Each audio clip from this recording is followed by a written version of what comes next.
Handa ka na ba this morning na makinig ng Word of God? And I believe, no, sinet mo yung puso mo this morning na kung saan sinabi mo sa iyong sarili that this morning ako'y makikinig sa salita ng Diyos. Amen po ba? Yun ba yung sinabi mo? Yun ba yung pinangako mo sa iyong buhay? Na hindi ko titingnan yung aking katabi.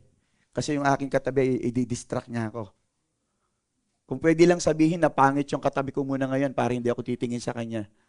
No? Para na kung saan sasabihin mo, si pastor lang yung pogi today. Para doon ka lang nakatingin. Okay ba? Para walang distraction. Eh no? Nandiyan ka pa ba?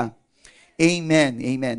So, this morning, no, samahan niyo po ako sa 1 Timothy chapter 6, verse 6 na pagbabasihan ng mensahe ng Panginoon this morning. At ito yung sinabi niya sa 1 Timothy chapter 6, verse 6. Basa po tayong lahat.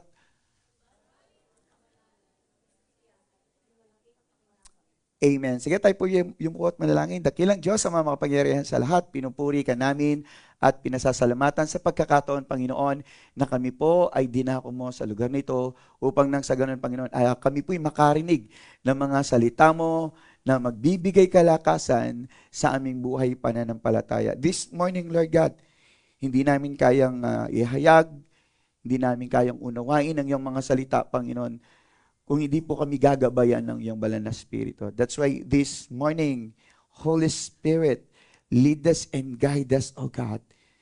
Panginoon, nagpapasakop po kami sa iyong kapangyarihan sa umagang ito. Ang iyong lingkod ay gamitin mo upang ikay maparangalan, ikay madakila, maitas, Lord.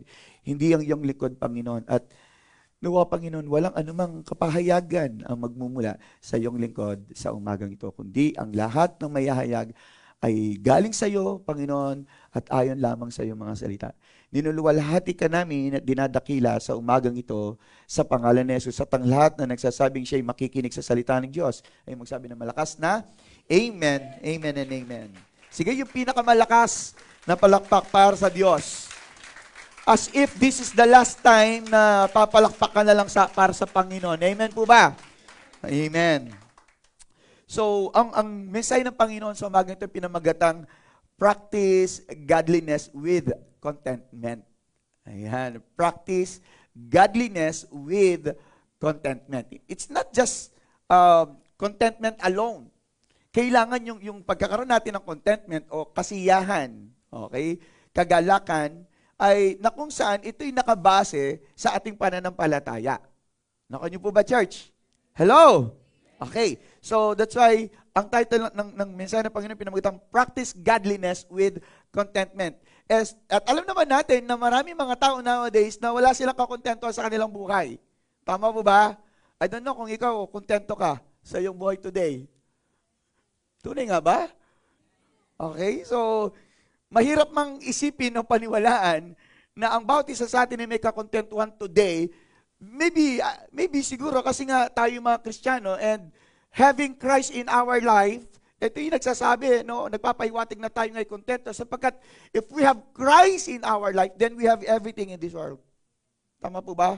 We have everything if you have Christ.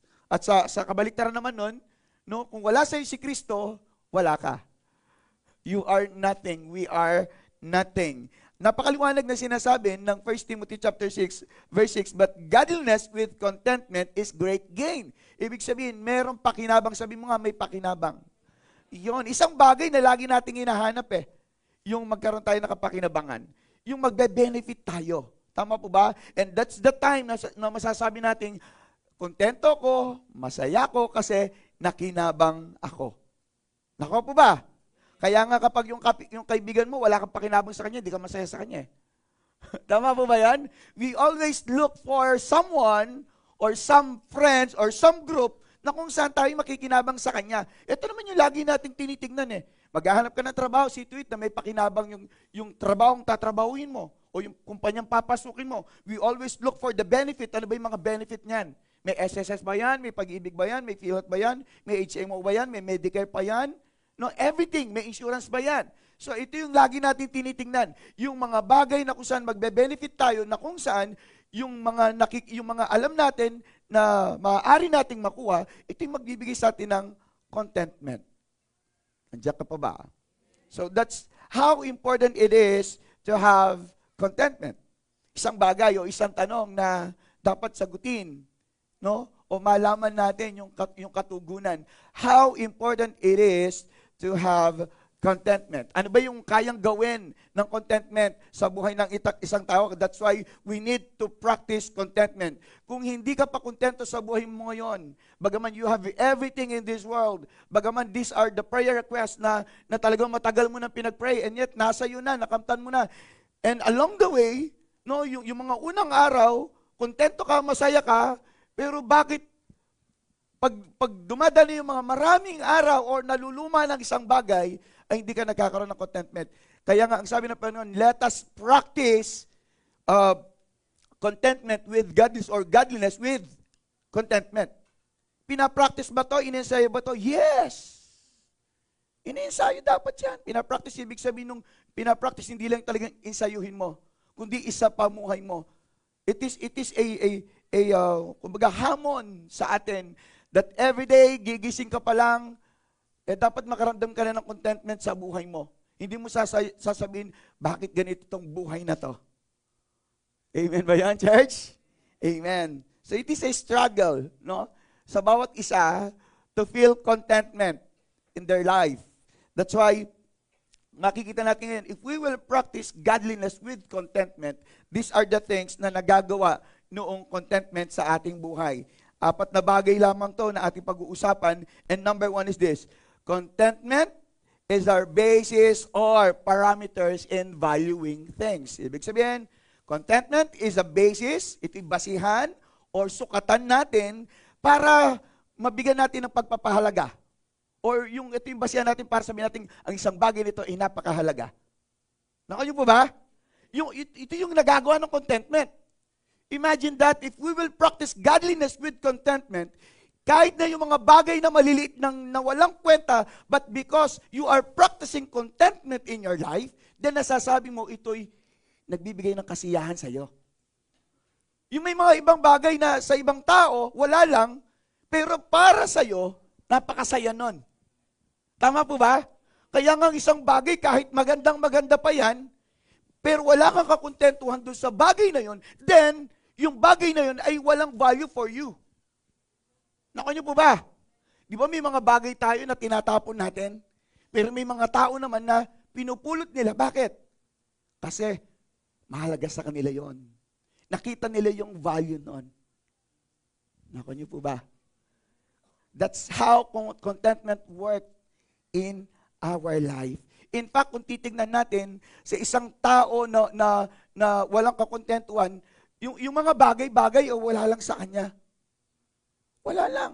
Kapag tinignan niya yung isang bagay, sabi niya, dahil wala siya kakontentuhan, that is nothing.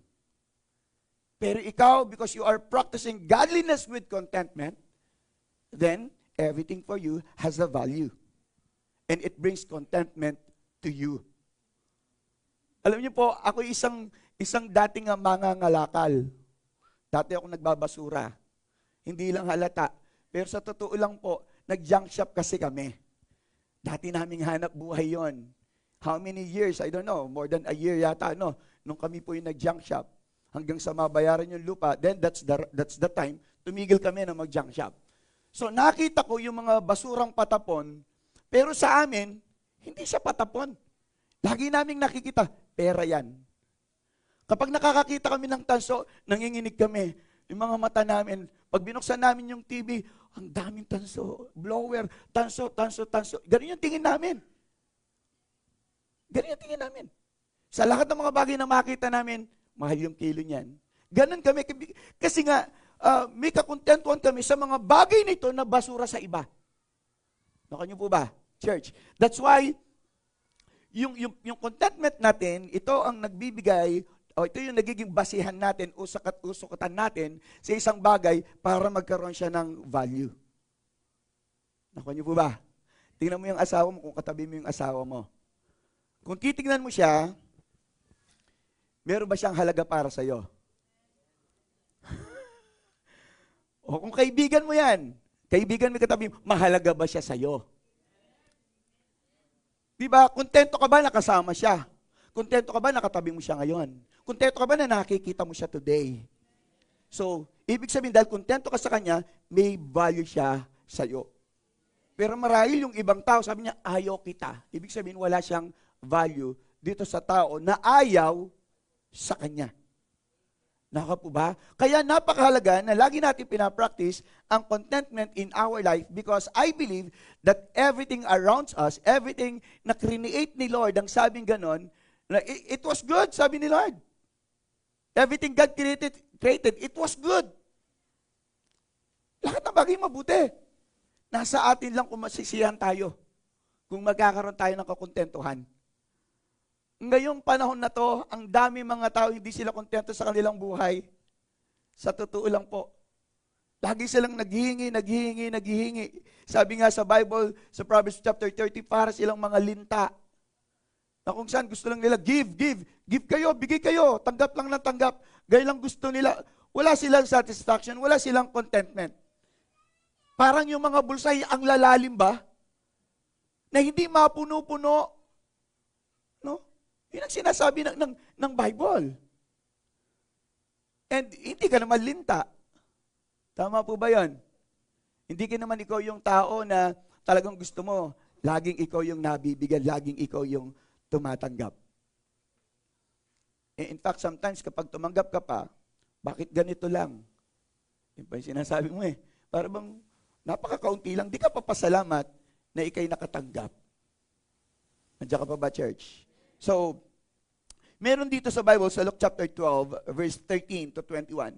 This is the parable of the rich fool. Tingnan natin. Dito sa Luke chapter 12, let's go to Luke chapter 12, verses 13 to 21. Tingnan po natin itong tao na to, no? Sabi niya sa kanya, sinabi sa kanya ng isa sa maraming tao, Guro, sabihin mo sa aking kapatid na bahaginan ako ng mana. Sabing ganon. 14. Subalit sinabi niya sa kanya, lalaki, sino ang nagtalaga sa akin upang maging hukom o tagapamahagi sa inyo? Sinabi niya sa kanila, mag-ingat kayo at magbantay laban sa lahat ng kasakiman. Yung mga taong masakim, sila yung mga walang kakontentuhan. Wala silang kasiyahan. Nakanyo po ba? Sapagkat ang buhay ng taong, sabing ganun, ay wala sa kasaganan, kundi nasa kakontentuhan. It is how you appreciate things in your life. Di ba? Ako, masaya na ako dito. Something like that. No? Sometimes kasi ang hirap pasayahin talaga ng tao. I don't know why. Ginawa mo na yung lahat, pero ang hirap pa rin yung pasayahin. Na para bang makapagpapasaya lang sa kanya pera? Yung ba yung makakapagpasaya sa inyo, pera lang? Oo? Totoo. Alam niyo, nasasyak ako ha. Kapag sumasagot kayong pastor, hindi mo kami kayang pasayahin sa pera. Pero naghihintay kayo ng ayuda. Bakit wala ditong ayuda? Bakit yung mga driver meron? Bakit kami wala? No? Pero alam naman natin no we need to have enjoyment because we have Christ in our life. Tama po ba 'yan? Sabi niya rito, ulitin ko lang, sapagkat ang buhay ng tao ay wala sa kasaganaan ng kanyang mga ari-arian. So that is not the basis of your life or abundance of your life. No, kanyo po ba? Hindi daw ito yung sukatan no ng yung pamumuhay. Okay po ba 'yan? Okay, punta tayo sa 16. Ano sabi niya? Nagsasalaysay siya sa kanila ng isang talinghaga. Ang lupain ng taong mayaman ay namunga ng sagana. May isang mayaman daw talagang namunga ng marami, no? Or yung kanyang mga ari-arian. Inisip niya sa sarili, sabi niya, anong gagawin ko sapagkat wala akong mapaglagyan ng aking mga ani. Okay? Yumaman siya, ibig sabihin dumami. Verse 18, ano sabi niya? Sinabi niya, ito ang aking gagawin. Gigibayin ko ang aking mga kamalig at magtatayo ko ng mas malaki at doon ko titipunin ang lahat ng aking mga butil at mga pag-aari. Kung titingnan natin to, no, hindi man lang niya naisip na napakaganda na nung ipunan niya, yung imbakan niya, yung barn. Napakaganda nun eh. And yet, wawasakin lang niya. Hindi na lang siya, let's say, nag-extend na lang, in-extend na lang niya. Nakuha po ba natin? Siyempre may pera eh. Hindi masaya. Sabi niya, pangit na ngayon yan. Dati yung kamalig niya, maliit lang, at dahil kasyang-kasya yung mga kayamanan niya doon, then, okay na siya doon. But along the way, no, dumarami yung kanyang mga ari-arian, o yung mga ani niya, yung harvest niya, hindi na maganda ngayon yan. So para bang nawawala ngayon yung value, base dun sa kung anong kalalagayan mo ngayon. Nakanyo po ba? Dati nung ikay dalaga, ang gusto mo gwapo, lalo na ikay mga nasa 20, 21, 22, 23, hanggang siguro mga 27, gusto mo pogi. Umabot ka na ng 30, kahit sino na lang. Basta't makapag-asawa lang ako. Dati yung ideal mo, no? Di ba? But along the way, because of circumstances, mahuhuli na ako, may anak na yung mga kaibigan ko, ako wala pa. So kahit sino na lang. Dati ang daming nirereto sa'yo, X yan. X yan. Ngayon, nagpo-post ka na sa marketplace, looking for BF. Hello. Dati hindi mo pinapahalagahan. You know what, church? Ang statistics ngayon, if I'm not mistaken, 1:7 or 1:10. Isang lalaki, 7 babae or 10 babae. I don't know if it's true. Ganon karami ang babae sa ngayon. Are you there? Eh yung mga ibang lalaki pa, tumatalikod. Tumatalikod pa sila. So nagiging kahati pa kayo ng mga babae, yung mga tumalikod. Kaya kayo, magmadali na kayo. Until supply lasts. Okay? Tingnan natin, verse 19. Anong sabi niya? At sasabihin ko sa aking kaluluwa, sa aking kaisipan, sa aking puso, para magkaroon siya ng contentment, something like that. Kaluluwa, marami ka ng pag-aaring nakaimbak para sa maraming taon. Magpahinga ka, kumain ka, uminom ka, magsaya ka. Verse 20. Subalit sinabi sa kanya ng Diyos, hangal, sa gabing ito ay kukunin ko ang iyong kaluluwa at kanino kaya mapupunta ang mga bagay na inihanda mo. Makikita natin dito, nawalan ng value yung bagay. Nakayo mo ba? Nawalan siya ng value kasi kung mamamatay itong mayaman na itong, sabi ng Panginoon, ngayon ding gabi, kukunin ko yung buhay mo. Ngayon, sino magmamana niyan? Anong halaga ngayon niya sa'yo? Wala. So meaning to say, nawawala pala yung value ng isang bagay, depende kung ano yung kalalagayan ng tao o kung paano niya ituring yung isang bagay. Nakuha po ba? Amen. So tingnan natin 21. Gayon nga ang nagtitipon ng kayamanan para sa kanyang sarili, subalit hindi mayaman sa Diyos.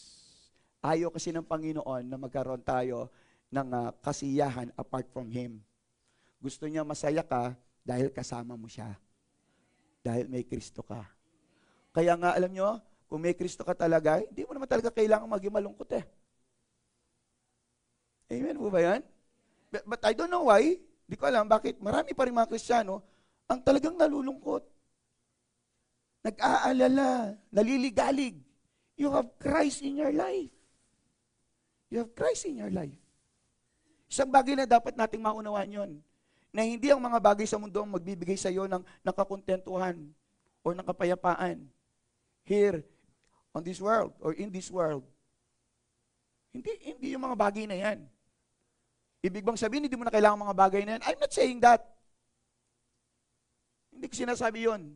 Pero dapat ang mga bagay na meron ka, ay nagpapasalamat ka sa mga bagay na meron ka dahil ito'y galing sa Diyos. At ikay masaya dahil ang nagbigay nito ay ang ating Diyos. Kaya kahit hindi ka bigyan ng Diyos, gaya ng binigay niya sa kapatid mo, it's okay. Dapat maging masaya ka. Makontento ka. Because that's the time, kapag may contentment ka, dun mo na bibigyan ng pagpapahalaga ang isang bagay. At tumataas yung value nun. Amen po ba? Okay, palakpakan na si Lord. Sabi ng Proverbs 13:25, the righteous eat to their heart's content. Hindi, no? Sabi, the righteous eat to their heart's content. Kumakain daw yung matutuwid sa kanilang puso ng may kasiyahan. Yung mga matutuwid. But the stomach of the wicked goes hungry. Ibig sabihin, yung mga masasama, kahit masarap na yung kinakain nila, no, hindi pa rin sila masaya. Wala pa rin kagalakan. Pero tingnan natin yung mga tao na to na talagang they are unable to eat sa mga restaurant na magaganda. Tingnan mo yung mga pangarap nila. Tingnan mo yung mga panalangin nila. Napakasimple lang. Diba? Yung mga pamilyang kahit noodles lang yung pinagsasalu-saluan, ang dami nila. Pero ang saya nila. Pero tingnan mo yung mga kumakain sa mga Starbucks. Nakita nyo ba sila? O kasi pumupunta ako sa Starbucks. Hindi para kumain. Kundi para kunin yung mga tinapay nilang leftover. At nakikita ko sila kung gaano sila kalungkot. Nag-aaya sila. Punta tayo sa SB. Jency na, SB. Punta tayo sa SB. Sabing ganun. Pupunta din sila ron. Hindi naman talaga sila mag-uusap. Magsa-cellphone lang, magla-laptop. Gusto lang nilang mapag-isa. Kahit may kasama sila. Nandiyan ka pa ba, church? Pero tayo po na may Kristo, matuwid sa harapan ng Panginoon, kahit ano man yung kinakain natin, masaya ang ating mga puso. Amen ba yun? Masaya ka ba today? Amen. So, pangalawa, how it is to have contentment. Pangalawa, contentment prevents us to fall into temptation that leads to destruction. In fact, yung kanina binasa natin sa number 1, let's go to 1 Timothy chapter 6. Verse 7 to 8. Punta tayo sa 1 Timothy chapter 6, verse 7 to 8. Punta tayo.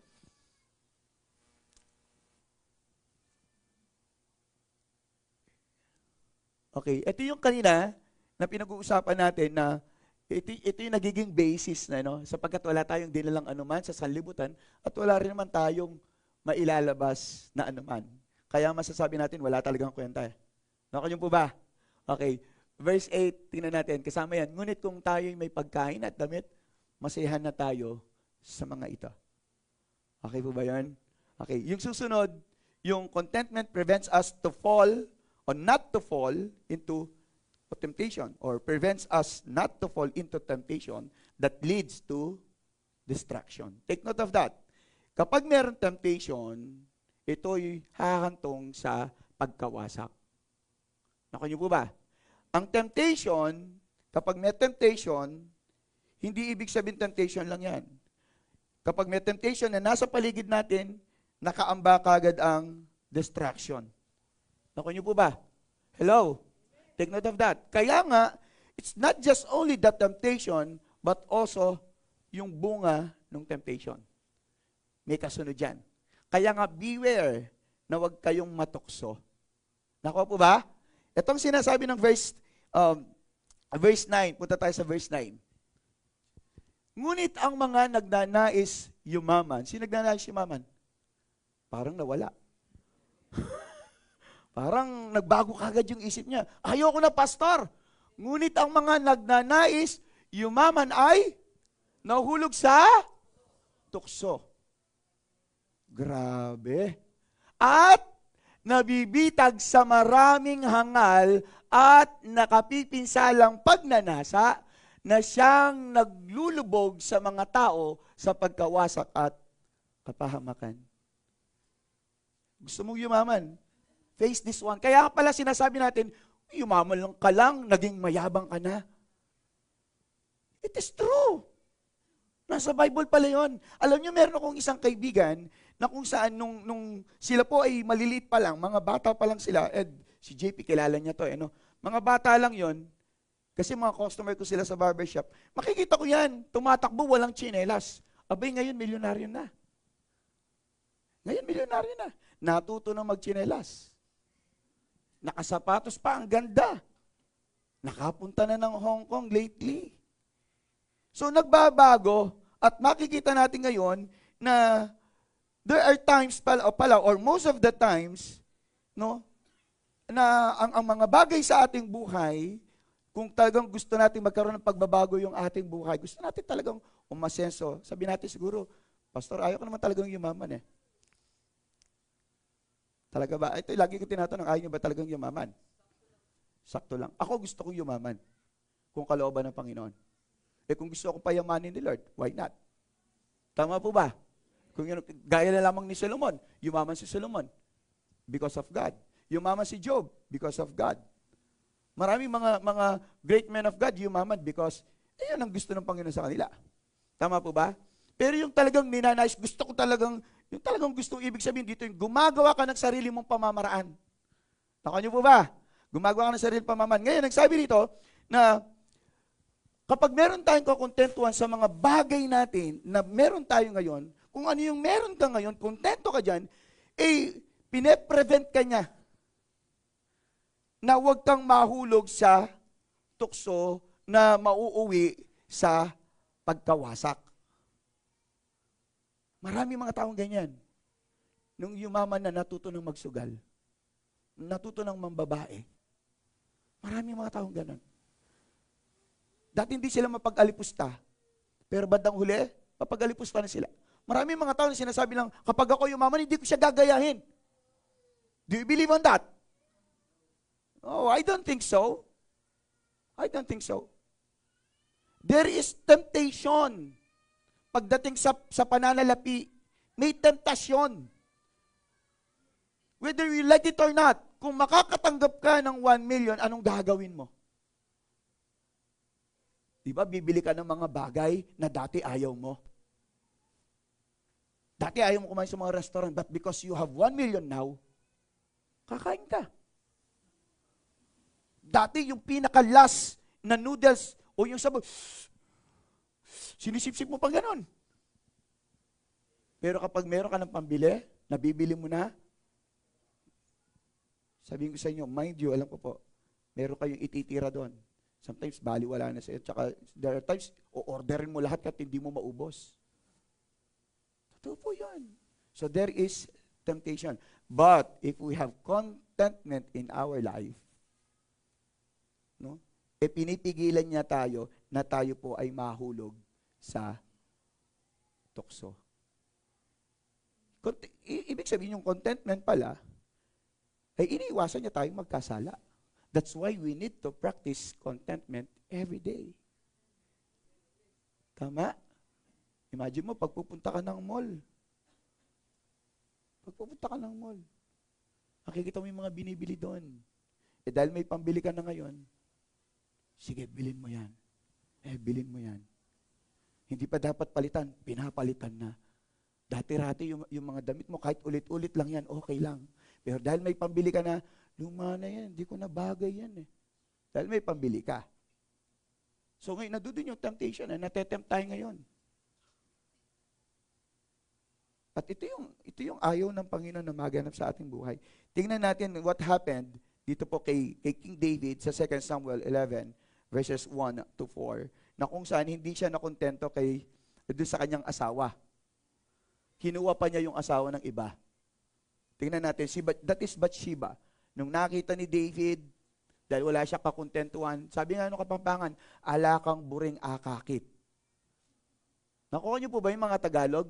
Yung wala kang gustong nakikita, ibig sabihin, pag may nakita ko, gusto mo sa'yo. Kahit meron ka na. Ganun tayo, ganun yung ugali ng mga tao. Ngayon, even King David himself, imagine that sa 2 Samuel, chapter 11, verses 1 to 4, tingnan natin, nandyan ba yun? So, yung buhay ni King David, nung makita niya, no, kagagaling po niya sa isang digmaan, sa isang labanan, at siya ay nagwagi. Imagine mo yun, nagwagi ka, nanalo ka na eh. You receive victory, and yet, hindi ka pa rin kontento doon. Nasakop mo na yung ibang kaharian. At gusto mo, sakupin mo pa kung ano yung mga bagay na nasa kaharian mo, na sa'yo din. Imagine that. Ganun po, no, ang naging buhay ni King David. Hindi siya nakontento sa kanyang asawa, kinuha pa niya ang asawa ni Uriah na si Bathsheba. And what happened? What happened to him? Namatay yung anak nila. Because nahulog siya sa pagkakasala, nahulog siya sa tukso. So nagkaroon ng distraction in their life. Nakuha niyo po ba yan? Kaya nga dapat makontento ka sa asawa mo ngayon. Sabi mo sa asawa mo, kontento ako sa'yo. Paano kung walang sustento? Kontento ka pa rin kaya?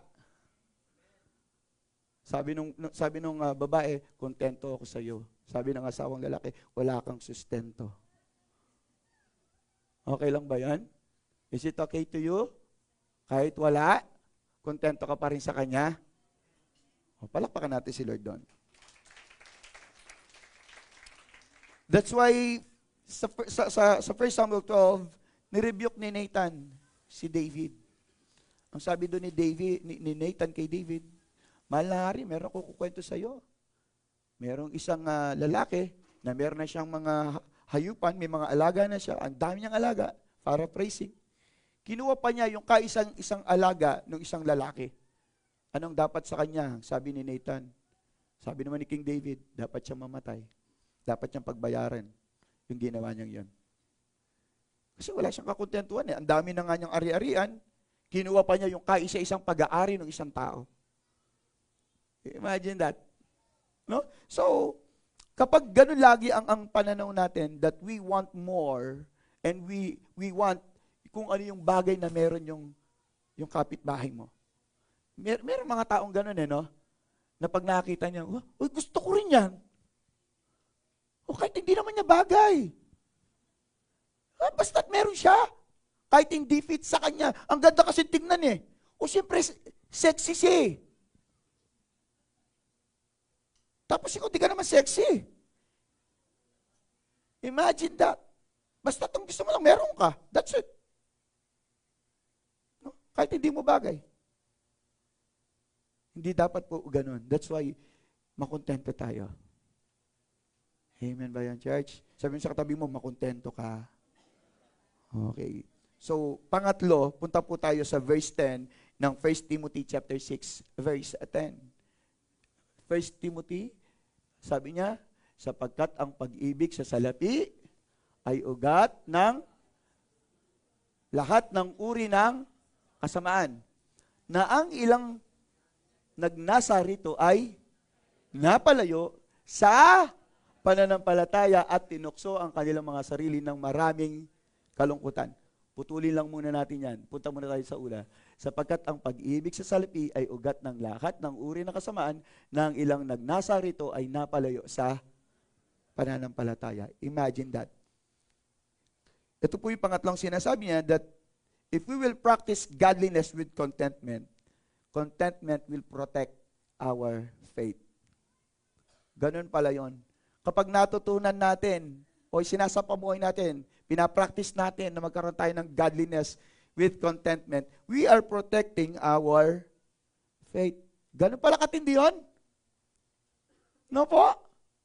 On the other side, on the other hand, ibalik rin lang natin, kapag wala kang contentment, napapabayaan ngayon yung pananampalataya mo, hindi napoprotektahan yung pananampalataya mo. Kaya tingnan nyo yung mga tao. Because they love money. In fact, hindi naman talaga nila mahal yung business nila. Ang mahal nila yung pera. Kasi yung business nagbubunga ng pera. Tama po ba? Hello? Yun Gusto kasi nila yung kita. They do not really love the store, the restaurant, or whatsoever. Ang gusto talaga nila doon, money. They love money. Hindi talaga nila mahal ang customer. They love the money of the customer. Tama po ba? Kaya nga sabi rito, sapagkat ang pag-ibig sa salapi, kasi nagkaroon ka na ng damdamin dun sa pera. Na hindi dapat. Because hindi kayang ibalik ng pera yung damdamin na ipinahayag mo sa kanya, pinadama mo sa kanya. Kasi walang pakiramdam ang pera. It cannot embrace you. It cannot. No? Kaya tignan natin. Ang sabi niya, ang pag-ibig sa salapi, the money itself, yung pera mismo, hindi masama yon. Kaso yung ibigin mo siya, yun ang masama. Naku niyo po ba? Kaya wag natin pakaibigan yung pera na yan. Masyado mo siyang sinasakal sa wallet mo. Hindi na siya makahinga. Gusto mo lang siyang nakikita doon. Gusto mo lang dumarami sila doon. Kasi pag dumami kayo, mayroon akong plano sa inyo. Mahal mo siya, ayaw mo siyang nawawalay. No? So, yung pagkakaroon natin ng damdamin, yung pag-ibig natin sa salapi, ito yung nagdudulot sa lahat ng mga kasamaan dito sa mundo. Okay, siya yung dahilan, punot dulo ng kasamaan dito sa mundo because of the love of money. So kung kontento tayo, kahit wala kang pera, no, makikita mo na yung faith mo, it is growing, lumalago yan, napapanatili ang pananampalataya mo. Amen. Again, I'm not saying na huwag ka na magkapera. I'm not saying that. Pero wag mong iibigin ang pera. Ang pera, ginagastos yan, hindi iniibig. Naku niyo po ba? Okay. So, kapag wala kang pera, huwag kang gagastos. Ganun naman kadali yan. Tingnan niyo ang sabi ng Panginoon. Kasi ang gusto niya, maprotektahan yung faith natin. Tingnan niyo po, ganito ang sinasabi ng Panginoon, Hebrews 13:5, huwag kayong magmukhang pera. Ang grabe naman si Lord. Ang tindi nung sinabi niya kagad, nakakasakit. Nasaktan ka ba? Nasaktan ka? Hindi, no. Dahil di ka naman mukhang pera, tama? Ay, praise God. Alam niyo, proud na proud ako dito sa church na ito. Walang mukhang pera dito. walang mukhang pera dito. Grabe naman to, sabi sa Hebrews 13:5. Sabi niya, umiwas kayo sa pag-ibig sa salapi at kayo'y masihan na kung anong meron kayo. Grabe tong sa MBB Tagalog ko. Huwag kayong magmukhang pera. Sabi niya, ang sakit naman. Ito na libasahin natin. Mas maganda. Umiwas kayo sa pag-ibig sa salapi at kayo'y masisiyahan. Ibig sabihin, makukontento kayo. Makukontento daw tayo kapag hindi natin minahal ang salapi. Nakanyo po ba? Hello. So, sabi niya, sapagkat sinabi niya, sa anumang paraan ay hindi kita iiwan o pababayaan man. Ibig sabihin, Lord, ako yung ibigin mo.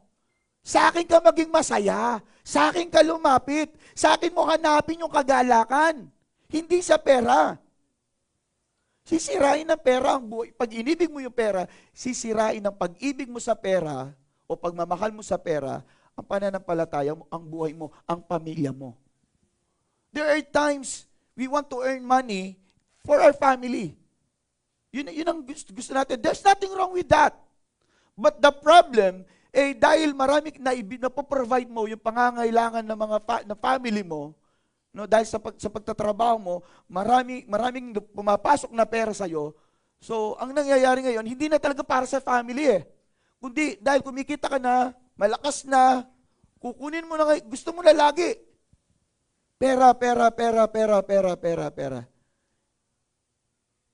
Kaya ang nangyayari, nawawalan ka ngayon ng time sa family mo. Nakanyo po ba? Nawawalan ka ng time sa family mo. Ano nangyayari? Magulo ang family mo. Napapabayaan yung mga bata. Naakala natin, ito yung way. Basta't bigay mo lang ng pera yan, okay na yan. They need guidance. Ang ating mga anak, they need guidance. They need supervision. They need time. They need time. Money can't buy time. Hindi kayang bayaran ng perang oras. Tama po ba yan? Kahit gano'n yung karaming pera mo, kahit nagbibigay mo lahat. Sabi ng Bible, maliwanag, hindi lang sa tinapay nabubuhay ang tao, kundi sa bawat salita ng Diyos na namumutawi sa kanyang mga bibig. Amen ba yun? Kailangan maging priority natin yung pananampalataya, yung spiritual aspect, not the financial aspect of our life, but the spiritual aspect of our life. Kaya pag may kakontentuhan ka, because alam mo, kapag may pangangailangan ka, hindi ka iiwan ng Diyos. Hindi ka niya pababayaan. Amen po ba? Alam nyo, na-overcome natin yung for 3 weeks, if I'm not mistaken, or 1 month, na mataas ang gasolina, mataas ang diesel. Nagkaroon, napakataas na inflation. We overcome it. Tama po ba? Hindi ka nagpakamatay Hindi ka na-depress, hindi ka na-stress. Hindi ka tumigil sa pagsisimba, sa pagsamba. Tama po ba? We overcome it. Kasi hindi ka naman iniwan ng Diyos Kaya walang dahilan para hindi ka magkaroon ng contentment sa iyong buhay. Because the promise of God never Sabi niya emphatically, never kitang iiwan. Never kitang pababayaan. Napakadiin yun eh. Diin yung sinabi ni Lord. Never. Hindi ko gagawin yan. Ang sabi ng ating Panginoon. Talaga ba yun, Lord? Yes. Isang bagay na binitawan ng ating Panginoon, Romans chapter 8, verse 35. Ang sabi rito, who shall separate us from the love of Christ? Sino daw o ano daw ang makapaghihiwalay sa atin sa pag-ibig ni Kristo sa atin? Take note of that. Ano bang bagay o sino mang tao o ano bang sitwasyon ang makapaghihiwalay sa pag-ibig ni Kristo sa atin? Ang sabi ngayon, Romans 8:35. Sabi niya, shall trouble or hardship or persecution or famine or nakedness or danger or sword. Ano ba ang makapaghihiwalay? Kasi sabi ng Panginoon, Hebrews 13:5, never will I leave you. Never will I forsake you. Kasi ito yung sinasabi ng Panginoon, huwag mo lang mahalin ang pera. Huwag mong unahin ang pera. Ako lang muna. Kasi hindi kita pababayan, hindi kita iiwan. Yun ang sinabi ng Panginoon. Ngayon, at sa Romans 8:35, ang sabi niya, sino makapaghihiwalay sa atin sa pag-ibig ni Kristo? Yung pag-ibig ni Kristo. Ang kahirapan ba? O ang kapigatian? O ang pag-uusig, o ang tagutom, o ang kahubaran, o ang panganib, o ang tabak. There are times hindi mo nadarama yung pag-ibig ni Kristo eh. Hindi mo nadarama yung kalapitan niya. Hindi ibig sabihin si Kristo ay nawala ng pag-ibig sa iyo. Hindi naputol, hindi nawala, hindi nalamig, hindi nagbago ang pag-ibig ng ating Panginoong Yesus sa iyo. The problem is us, tayo. Hindi na tayo nakakaranas ng kagalakan sa piling niya. Hello? Ano yung inawit natin kanina? Sa piling mo. Ano yung awit natin kanina? Oh Diyos, sa piling mo. Imagine that. Dapat makontento tayo na ikay Kristiyano na lahat ng pangangailangan mo that God will provide. God will provide. Kami po lagi ko sasabihin sa inyo, it is God who provides in our life. Doon sa panahon na nag-aaral ang aming mga anak na nawala yung hanap buhay namin. It is God who provides. Again, sasabihin ko, yung mga trabaho nyo ngayon, yung mga business nyo ngayon, sideline lang yan. Anytime mawawala ang sideline. But our main job is to work in the vineyard of God. That is our job. To work in the kingdom of God or in the vineyard of God. Kaya dapat huwag mong pinapabayaan yung pananampalataya mo. Because as long as you are working for the Lord, then hindi ka niya pababayaan. Hindi ka pababayaan ng Diyos. Maaring yung iba sa atin, nandun pa rin yung pagdududa nila. Kasi nga, yung kakontentuhan mo ay nakabase sa mga bagay na meron ka. Na parang kapag may bigas ka, may cash ka, panatag ka, masaya ka na doon. Sabi nga sa TV, ang mga babae daw kapag nag-asawa na, ang nagpapasaya sa kanilang yung grocery. Dati mga damit talagang magaganda, no? Pero ngayon, pag nabili na nila lahat ng pangangailangan sa bahay, yung tunay na nanay, okay, yung tunay na nanay, kapag nakita na niya may mga dilata, may sabon, okay na siya. Yung talagang tinalikuran talaga nila yung pagiging dalaga at tinarap yung pagiging nanay. Dati ng mga dalaga yung gusto nila, bag. E nung nag-asawa na, dahil walang bag, bug. Naghihingi ng pabili ng bag, walang maibigay. Binubugbog. No? Eh, praise God. Praise God, yung mga nanay natin dito, grocery ng gusto. Amen po ba? Sige, palakpakan natin si Lord. Kaya alam niyo na kung anong ireregalo niyo mga lalaki. Grocery, sabon. Yun ang pabango nila eh. Yun ang pabango nila. Ako, hinahanap-hanap ko na nga yun eh. Oh, wow, praise God, ang may sabong ka. Yung masipag siya. Di ba? Ako niyo po ba? Hello. Hindi ko naman sinabi yung tamad, ay yung hindi amoy sabon, tamad. Mali mo, wala lang silang sabon, pero nag-aayos pa rin yan. Pwede ka naman maglinis ng walang sabon, no? So, anyway, isang bagay na dapat natin panghawakan, hindi nagbabago ang pag-ibig ng Diyos sa iyo. Hindi kanya pababayaan. Amen po ba? Okay, last, dito sa verse 10, kanina sa 1 Timothy chapter 6, verse 6, or verse 10 rather, B, yung kanina pinag-usapan natin kasi hanggang doon sa pananampalataya. Ngayon, ito yung B. Ulitin ko lang, sapagkat ang pag-ibig sa salapi ay ugat ng lahat ng uri ng kasamaan, na ang ilang nagnasa rito ay napalayo sa pananampalataya. Okay? So kung may contentment, sabi nga kanina, it will protect our faith. Ngayon, ito pa, another. At tinusok ang kanilang mga sarili ng maraming kalungkutan. Dapat pag-iisahin ko lang yan eh. Pero ang Lord, sabi niya, iba yan. The moment you have contentment, the moment you practice contentment in your life, contentment or practicing contentment will set us free from grief. Ibig sabihin, palalayain tayo sa lahat ng kalungkutan. Okay? Pag may kakontentuhan ka, kontento ka, di ba? Masaya ka kasi nga contentment, kasiyahan. Yun ang Tagalog nun. Kung talagang literalization, kontento. Pag kontento ka, ibig sabihin masaya ka. Tama po ba? So dahil masaya ka, kontento ka, walang puwang yung lungkot sa isip mo. Pero pag hindi ka kontento, ang lungkot-lungkot mo. Totoo naman yun. Tama po ba? Kahit masarap na yung kinakain mo, ang lungkot mo pa rin. Bakit? Kasi hindi ka kontento, hindi ka masaya. Gaano man kasarap yan. Andiyan ka pa ba? Oh, di ba? Kahit gaano itsura ng asawa mo, dahil masaya ka sa pila, kontento ka sa kanya, dahil kailangan mo makontento, dahil kasalanan mo yan, pinili mo siya, ang daming nakapila, pero nabulag ka niya, kontento ka. Kailangan mong maging masaya, pilitin mong maging masaya, nakasama siya. Ayaw mo man, pero kailangan. Sabihin mo nga, babae, lalaki, kailangan kong maging masaya sa asawa ko.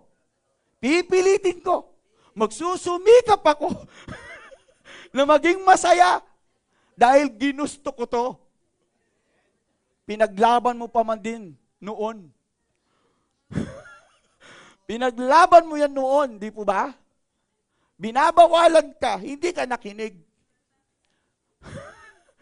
Alam niyo ba kung bakit binabawalan kayo ng nanay at tatay niyo noon? Kasi naranasan din nila. Learn from their mistakes. From their experiences. Kaya ang sabi kung may kakontentuhan ka, kailangan mo na talaga. Huwag mong ikukumpara yung asawa mo sa iba. Pag kinumpara mo yun, hindi ka makukontento. Never do that. Huwag mo sasabihin, bakit yung asawa ni sister, ba't asawa ni brother? Sila yun eh. Hello? Iba yung taste mo sa taste nila. Kanya-kanyang taste yan. You have a bad taste. You have a bad taste. Sino dito nung iba, pangit yung panlasa niya? So what? Exotic ang gusto mo. So what? That makes me happy. Wala pa kailaman. Walang basagan ng trip. Okay po ba? Ako naman na magdudusa eh. Hindi naman ikaw. So just watch me. Diba? Imagine the church. Kailangan lang talaga natin makontento. Pakita natin sa madla. Kontento ako sa kanya. Be proud of it. Kontento ka sa kanya. Sa harap ng maraming tao, pagbahay. May mga ganun eh. Huwag mo ko lalapitan. Church, kailangan mo maging masaya because whether you like it or not, accept it or not, siya yung makakasama mo habang buhay unless ipapanalangin mo siya mawala agad. Kung gusto mong mawala ka agad-agad, yung kalungkutan na yan, Lord, it's either ako o siyang kunin mo. Pero alam nyo, kung kontento ka sa Kanya, you will praise God in your life. Hindi ka malulungkot. Dapat masaya ka nga eh. No? Pangatawanan mo yung pinili mo. Maging matatag ka. Maging matatag ka. Pakita mo hindi ka nagkamali sa mga magulang mo. Diba? Ganun lang naman yun eh. Magkunwari ka na masaya. Madali lang naman yun. Tingnan niyo po yung dito sa kwan, no? Tingnan niyo yung Matthew chapter 19, verse 16 to 22. Let's read that one. Ito isang pagtuturo sa atin. No? Tingnan niyo po. Kapag meron tayong contentment, tingnan niyo po. Ang sabi rito, may isang lumapit sa kanya at nagsabi, Guro, anong mabuting bagay ang dapat kong gawin upang magkaroon ako ng buhay na walang hanggan? Okay? Verse 17. At sinabi niya sa kanya, bakit mo ako tinatanong tungkol sa mabuti? Iisang mabuti. Ngunit, kung ibig mong pumasok sa buhay, tuparin mo ang mga utos. Verse 18, anong sabi niya? Sinabi niya sa kanya, alin sa mga yon?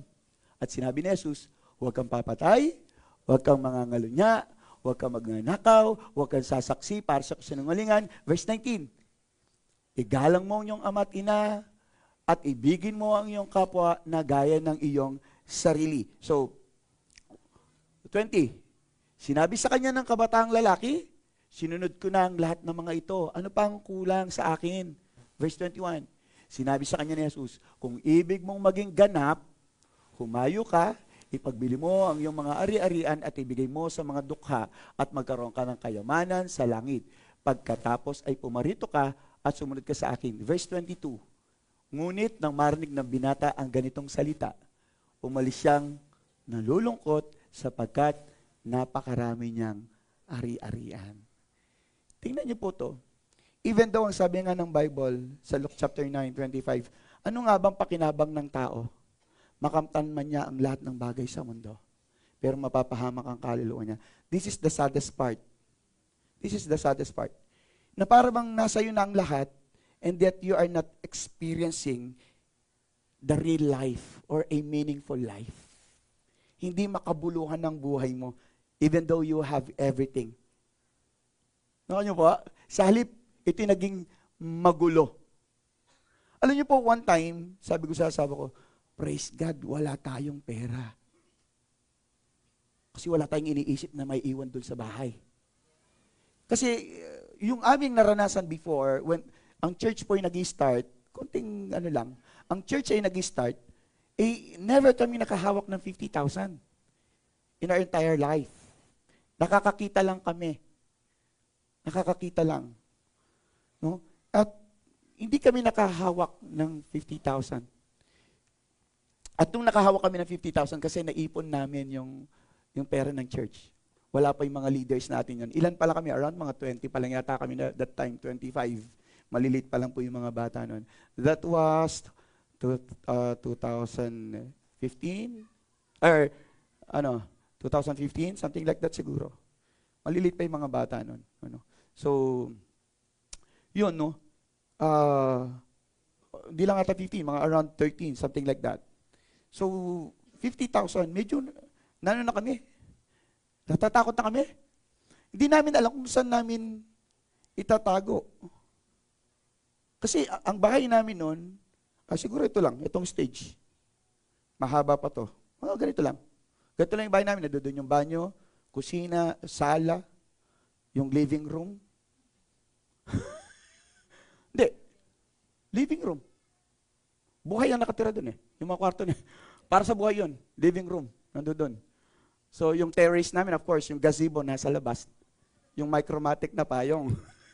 Alam yung micromatic, yung kulay blue and red. So, social gazebo. Okay? So, yun yung bahay namin. And then, yung aming yung ating bintana. Soft touch eh. Soft touch siya, di ba? Kasi nga sako. So, napakalambot. Grabe. Sako yung yung pinto namin, napakaganda. Steel. Matibay. Hindi. Yero kasi. Ginaganon lang namin. Gaganon lang namin. So, ganun yung aming bahay. Alam ko, saksi aming mga kapatid nun. Ganun yung bahay namin. Yes. Sliding door. So, ganun yung. So, hindi namin alam kung paano namin iingatan yung pera. And somehow, ito yung nagkokos sa amin ng stress and depression. Ganun pala yon. na kapag may mga hawak kang pera, you want to secure that money. Nakuha niyo po ba?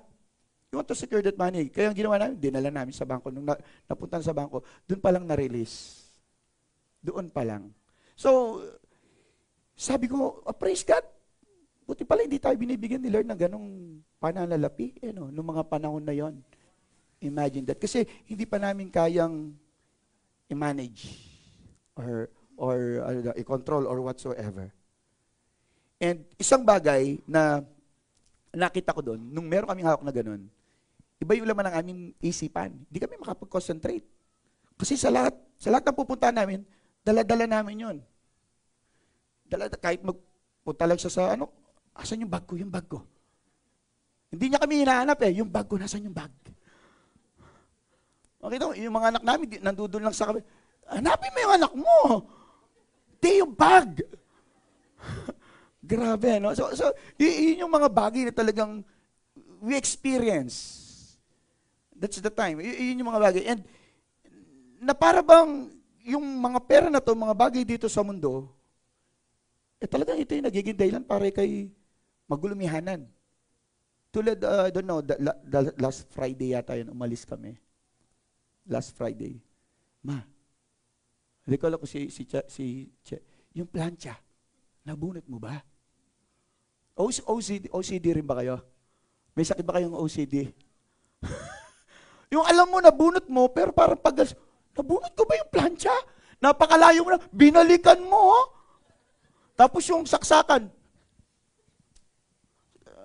yung tinitiyak mo, nakuha niyo pa ba? May ganun ba kayong Ganun ba kayo? Di ba ito, alam niyo, sometimes maganda yun yung meron ka nakakalimutan, magkaaway kayo mag-asawa. Ikaw, babae, nagplancha ka ng buhok. Sabi ko sa asawa ko, parang naiwan ko. Ayaw mo siya kausapin. Mag-isip ka, baka masunod yung bahay, lalo kami mag-iwalay. Kakausapin mo siya ngayon. Nakalimutan ko yung plancha. Naku nyo, sometimes may advantage Naano mo ba yung gripo? Nasarado mo ba? Dahil alam mo yung may kasalanan, medyo naano mo ba? Pero pag hindi ko may kasalanan, ikaw na! Ganun ang mga babae Pag sila may kasalanan, Han. Pero pag wala kang kasalanan, ay talagang proud na proud. Wag kang uwi! Ganun yan So, makikita natin dito sa tao na to, dito sa mayaman na to, no? Nagdulot ng kalungkutan sa kanya dahil napakarami niyang ari-arian, napakarami niyang pera Pero nung sinabi ng ating Panginoon, ilayo mo yan sa'yo, ibenta mo yan, ipamahagi mo. Siguro yung ibenta okay pa pero ipamahagi ba? Sandali lang. Ako naghirap dito Alam niyo, nung sinasabi ng Panginoon dito, na talikuran mo yung mga yan, nalungkot siya. Can we live, na tayo ba'y kaya ba nating mabuhay na Panginoon lang ang ating kasama? Mahirap man sagutin talaga. Lalo na sa panahon na ito, sasabihin natin, parents, kung ako lang pastor, okay Kaso may anak ako. Paano yung mga anak ko? Ang sabi ng Panginoon, pagkatiwala mo ang lahat ng bagay sa Kanya. Even the small one, pagkatiwala mo sa Kanya. Even those things that you can control or can manage. Sometimes yung mga manageable thing, hindi natin binibigay sa Lord Kaya kong manage sa Lord, nahiya naman ako sa'yo. Hindi ko na ipagkakatiwala sa'yo. Ako na Lord. Kahit malit na bagay yan, pero kung ito'y magdudulot sa'yo ng kapigatian, ninanakaw niya yung kasiyahan mo. Ipagkatiwala mo sa Lord yan. Dapat talikuran mo yung mga bagay talaga na ninanakaw niya yung kasiyahan mo, yung kakontentuhan mo. Nandiyan ka ba, church? Amen. Ecclesiastes chapter 4, verse 8. Dito po ako magtatapos. Ecclesiastes chapter 4, verse 8. Ito po yung sulat ng isang mayaman na tao, o isa sa pinakamayaman na tao na nabuhay sa mundo, ang sabi niya, isang taong nag-iisa, walang anak o kapatid man, gayon may walang wakas ang lahat niyang pagpapagod. Ibig sabihin, hindi yung kanyang pagtatrabaho hindi napapagod, ay hindi natatapos. At ang kanyang mga mata ay hindi nasisihan sa mga kayamanan. Kaya nga siya tuloy nagtatrabaho. Kaya't hindi niya tinatanong, para kanino ako nagpapagod at pinagkakaitan ko ang aking sarili ng kasiyahan. Sabi niya, na-realize niya, o nga, bakit ako tumitigil sa pagtatrabaho? Para kanino ba talaga?